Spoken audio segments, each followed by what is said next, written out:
पडले झाड खाली पडले अख्खं. आता आपण एक्सपोर्ट काढलेलं आहे पण का बाजारभावामुळे काढलं नाही. हार्वेस्टिंगला कोण गिरायकच नाही. सगळं युरोप पर्यंत नाही अजून आपले इराण असेल, ओमान असेल, सौदी अरेबिया, दुबई या ठिकाणी आपल्याला घेऊन सोडतात. कॅटवीला मी नुसतं म्हणायला आहे, पण ही टीम आमची सगळे बघते. किती झाले? 70. म्हणजे असू दे 70 आपले आणि सह्याद्रीचे सह्याद्री मार्फत आणि सर ते 30 कंटेनर बाकीचे झाले.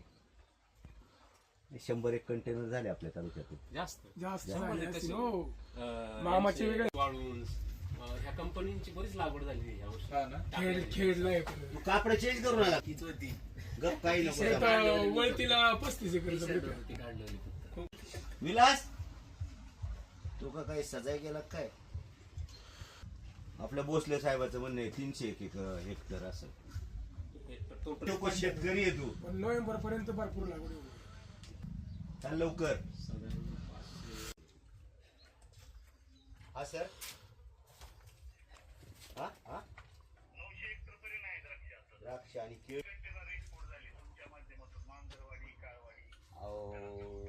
अहो सर नाही तेच सांगतो ना, म्हणजे टोटल 70 आणि इकडले 30 झाले ना इथले.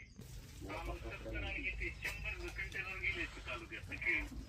जनरली आपला 21 ते 25 रुपयापर्यंत रेट मिळाला एका किलोला. हो हो. आता काय परिस्थिती आहे? आता याचा हार्वेस्ट हा हार्वेस्टिंगला आहे. या ना वाढत नव्हती. 9 आणि 9 तारखेची लागवड. थंडीमुळे वाढ नव्हती ना. हो आता किती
इतकं हे होत नाही ना. जानेवारी कोणता आपला 2 जानेवारीचा आहे?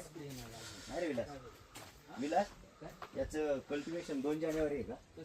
हे नाही आपण हे 2 फेब्रुवारी 2 फेब्रुवारी म्हणजे बरोबर 13 महिने झाले. हार्वेस्ट होऊन जायला पाहिजे.